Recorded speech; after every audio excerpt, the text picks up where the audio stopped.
There once lived a wealthy man who owned many fields, herds, and servants. He was a kind and patient father who had two sons. His eldest son was obedient, disciplined, and faithful. He helped with the daily work, managed the estate, and stayed close to his father's side. But his younger son, full of passion, curiosity, and impatience, was not so easily satisfied. From a young age, the younger son dreamed of adventure. He longed for freedom, freedom from rules, from responsibilities, and even, if he was honest, from his father's shadow. He wanted to see the world, chase excitement, and live without boundaries. One day, emboldened by his restless spirit, the younger son came to his father with a bold request. "Father, give me my share of the inheritance, now. I want to live my life while I am still young." The request shocked everyone. It was deeply disrespectful in that culture, almost like wishing his father dead. But the father, with a broken heart and surprising calm, agreed.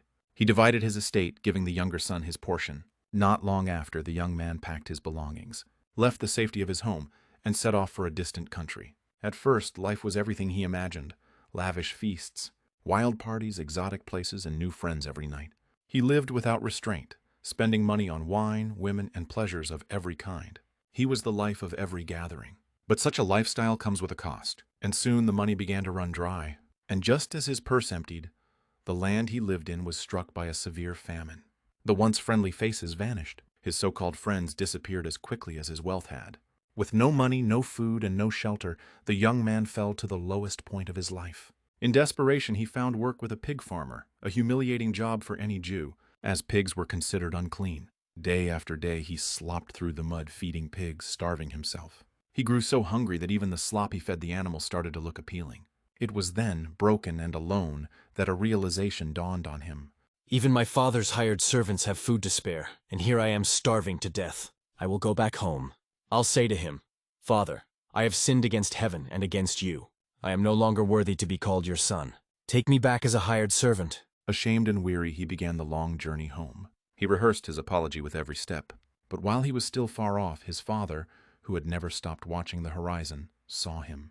And in a moment of love that defied dignity, the father ran to him. He ran, full speed, robes flowing, sandals pounding the ground. When he reached his son, the father threw his arms around him and kissed him. "Father," the son stammered, "I have sinned against heaven and against you. I'm not worthy to be called your son." But the father wouldn't hear another word. He shouted to the servants, "Quick, bring the best robe and put it on him. Put a ring on his finger and sandals on his feet. Kill the fattened calf. We are going to celebrate, for this son of mine was dead and is alive again. He was lost and is found." And so a great celebration began. Music filled the halls, laughter rang out, and joy returned to the father's house. But not everyone rejoiced. The older son, who had been working in the fields, heard the noise as he returned. When he learned what had happened, he grew angry, hurt even. "All these years," he said bitterly, "I've served you. I never disobeyed, and yet you never gave me even a goat to celebrate with my friends. But when this son of yours returns, who wasted your wealth on reckless living, you throw him a feast." The father went out to his elder son and pleaded with him. "My son, you are always with me, and everything I have is yours. But we had to celebrate and be glad, because this brother of yours was dead and is alive again. He was lost and is found." Now here is the deeper meaning of the story: the father, a symbol of God. Grace, patience, and unconditional love. The father in this parable represents God the Father. His actions demonstrate the kind of love that goes beyond human standards. He allows free will, letting the younger son leave despite the offense.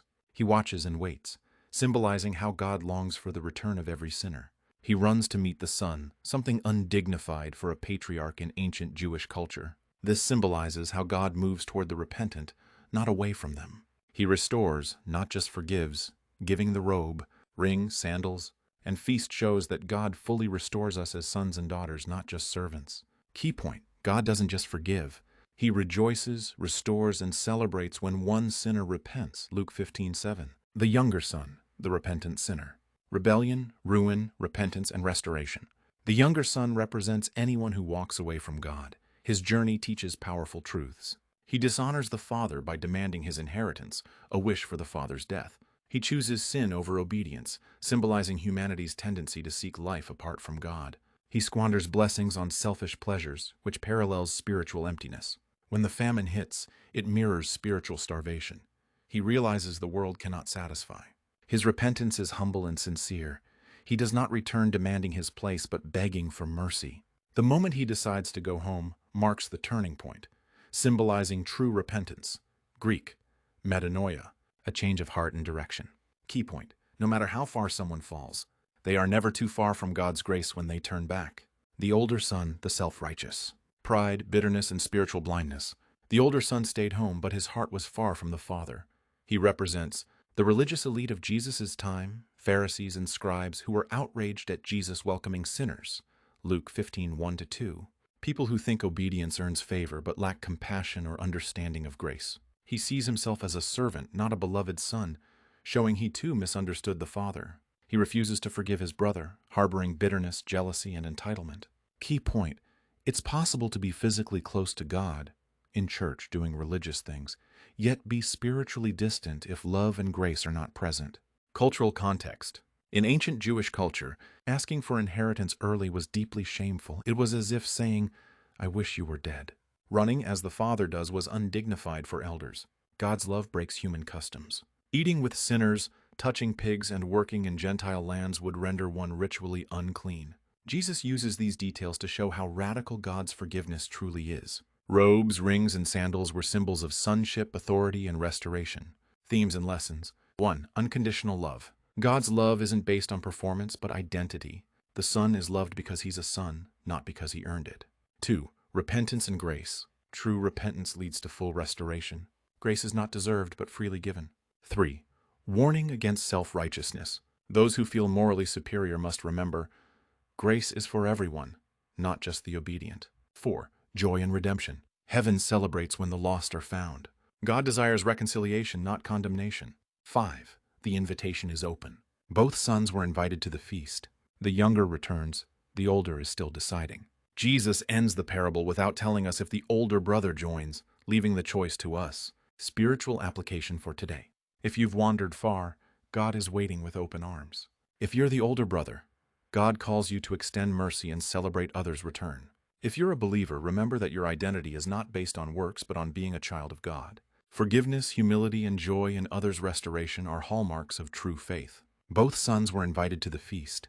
The younger returns, the older is still deciding. Jesus ends the parable without telling us if the older brother joins, leaving the choice to us. Final summary.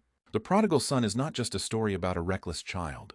It's about every human heart, how we leave, how we return, how we struggle to forgive, and most of all, how God runs to meet us with love we don't deserve. For this my son was dead and is alive again. He was lost and is found. Luke 15:24. Both sons were invited to the feast. The younger returns, the older is still deciding. Jesus ends the parable without telling us if the older brother joins, leaving the choice to us.